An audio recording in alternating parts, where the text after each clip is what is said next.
Boker Tov.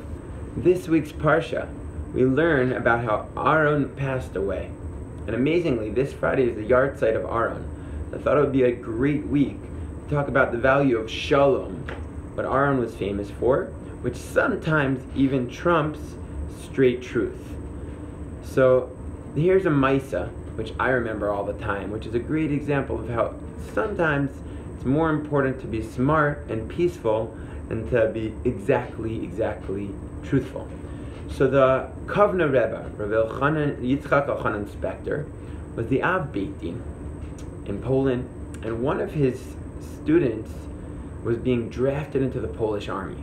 Now, at that time, to get drafted into the Polish army was terrible for someone's Judaism. It was impossible to keep kosher, to keep Shabbos. It was virtually impossible to keep Judaism. And so for this yeshiva bacha to get drafted was a really bad thing, and everyone in the yeshiva was davening. So the Rebbe is in the middle of a court session when someone knocks at the door, which was unheard of. It was one of the students, one of the friends of Dov, and he came to tell the Rav the good news. Dov had been exempted. He wouldn't have to go to the army. He was saved.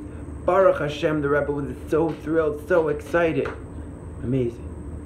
10 minutes later, there's another knock on the door. It's another student, Maishi.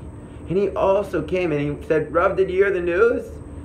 Dov was exempted. And the Rav was like, wow, that's amazing. As if he had no idea. And not only did this happen once, twice, 3 times, about 6 times, the different students walk in, and each time the Ravs got more and more excited. Now, maybe straight truth would be to say, hey, I heard that already. I don't care. Whatever.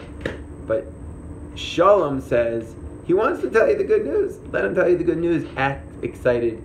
That's the way that the kovno rebbuh taught us. And sometimes in life, someone's giving a dvar Torah, or someone's sharing a story with you, and you already heard the story, you know.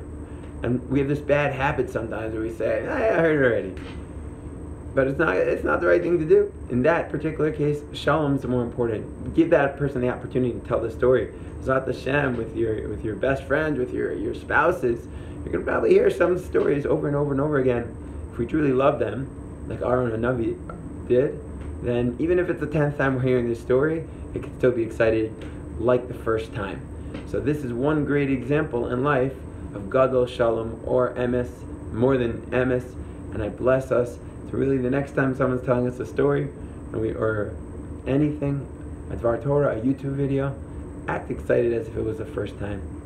Have a great day. I hope this was helpful to you. If you like this stuff, give me a thumbs up on the YouTube page, and I'll be thrilled to make my day.